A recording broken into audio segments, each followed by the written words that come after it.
Қазақстанға су тасқынынан да үлкен қауіп төніп тұр. Және ол не десеңіз, бұл құмар ойындары, яғни ставка қою.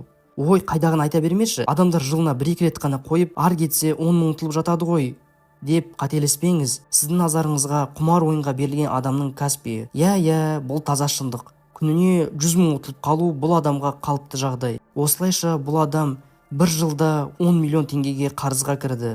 Бұл негізі салыстырмалы түрде көп емес. Ал енді сіздің назарыңызға базарда бірнеше бизнесі бар адамның касписі.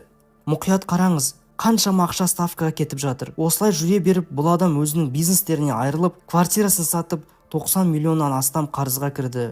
Барлығы ставка үшін. Бұл жай ғана сирек кездесетін ақымақтар ғой. Мен болсам жай ғана 500 теңге қоя салып, футбол матчын ерекше қызықпен көремін деген сөзді кезінде осы адамдар да айтқан. Олар жай ғана 100-200 теңгеден бастаған адамдар. Жүре қалай қарызы миллиондап болғанын айналдыра барлығына қарыз болып, достарынан, туыстарынан, жақындарынан қалай ғана айырылып қалғанын байқамай қаласын. Ал енді сізге сұрақ: Қазақстанда құмар ойынға деген тәуелділікпен ауыратын адам саны қанша? Жауап: 440 мың адамнан астам. Ойлап көріңізші, 500 миллионға таяу адам күнде ақшаны осылай босқа кетіріп, қаншама отбасылар құлап, қанша адамдар қарызымды қайтарамын деп қылмысқа барып, қазір түрмеде отыр. Қанша адамдар өзіне қол жұмсап жатыр. Неге мен видеом басында бұл су тасқынынан да үлкен қауіп дегенімді енді ұға бастаған шығарсыз? Біз болсақ не істей аламыз? Біріншіден, 1 теңге болсын ешқашан ставка қоймау керек.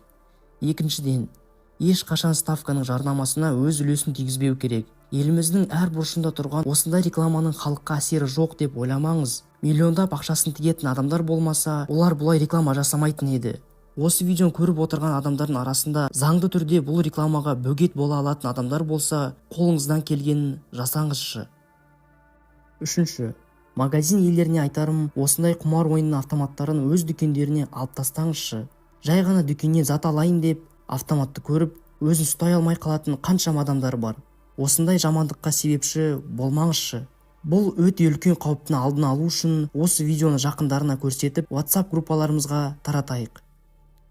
Құмар ойынға деген тәуелділік сіздің басыңыздан да өткен болса, комментарийде өз оқиғаңызды айтып кетіңіз.